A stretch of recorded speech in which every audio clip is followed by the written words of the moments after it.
Hi everyone! Welcome to week 15 of our 2017 Home Organizing Challenge.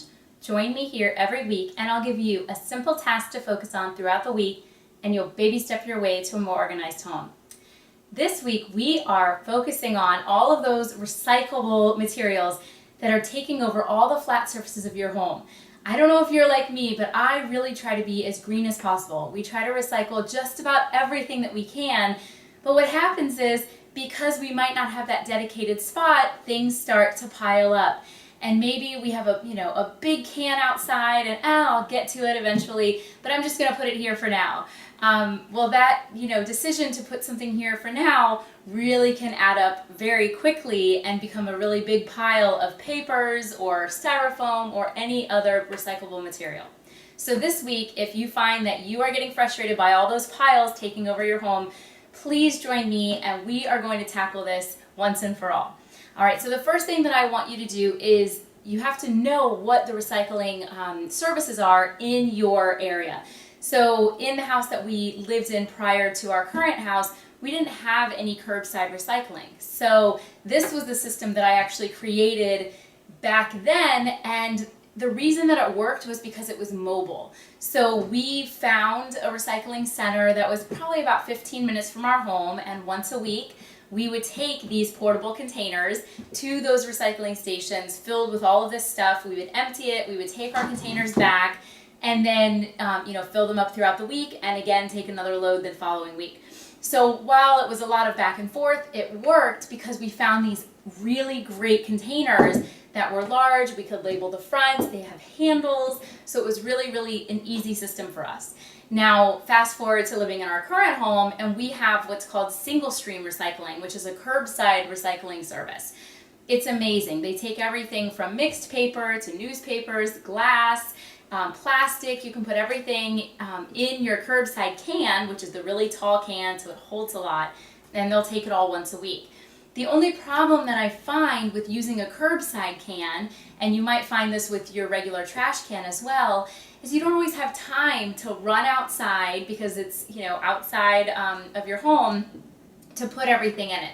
So what we've done instead was we have kind of a mid-size container. So it's bigger than this little small handled one, but it holds a lot of stuff. And so we've actually labeled this for our house, and it says single stream. So we know exactly what we can put in here. We know what's in the single stream system, and so everything goes in here. Anything that's not single stream goes into one of the other labeled containers. So we have one specifically for styrofoam that we have to, again, take to a place. And then we have another one for the electronics that we take to the electronics recycling center. We also have plastic bags that cannot go single stream, so we have them kind of hanging on just really a command hook in our garage. So it's easy to get to. So I want you to, number one, figure out what the recycling system is. So if you have a curbside system or if you have a drop-off center, find out their rules and regulations. What do they accept? What don't they accept? And start to figure out what your family, really wants to commit to. Because I will say that recycling is a commitment. Yes, you could throw all of this in the trash, but if you really want to go the extra step and try to separate some of it out, it goes a long way. So once you've figured out what you can recycle, what you can't recycle, then you want to start looking for some containers. I love using these. Again, these are just kind of a nice size. It's just a plastic, really hardy container, and it does have the handles making it really easy to pick up and transport things. We can wash them out with the hose and they're good to go. Now the other thing that I want you to do is to figure out, if you do have a curbside can, is it working for you? Are you constantly piling those recyclable materials up on the counter, waiting for the time to go outside and empty everything out? Are you tired of looking at all of the mess? If so, then I encourage you to get a system similar to this. So it's kind of a drop zone prior to going out to the big can. So we put everything in here as soon as it fills up in this, and this we just leave in our garage. So we can open the door from the kitchen into the garage. We can put everything in that we need once at a time, right? Everything is just one at a time throughout our day, so it's not a big hassle. And then once this fills up, we take one trip outside around the house and put it in the large can. So that's it. I want you to find what works for you.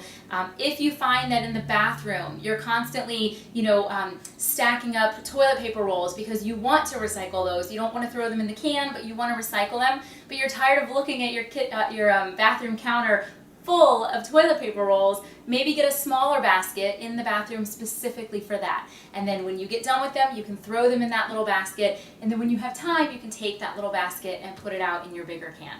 Find what works for you, but just stay consistent with it, and the more consistency, the more success you'll have. All right, well that's it. Spend 15 minutes every day looking at the process, figuring out what's going to work best for your family, and please leave me some questions or any comments if you have any issues with the process. All right, have a great week. Bye-bye.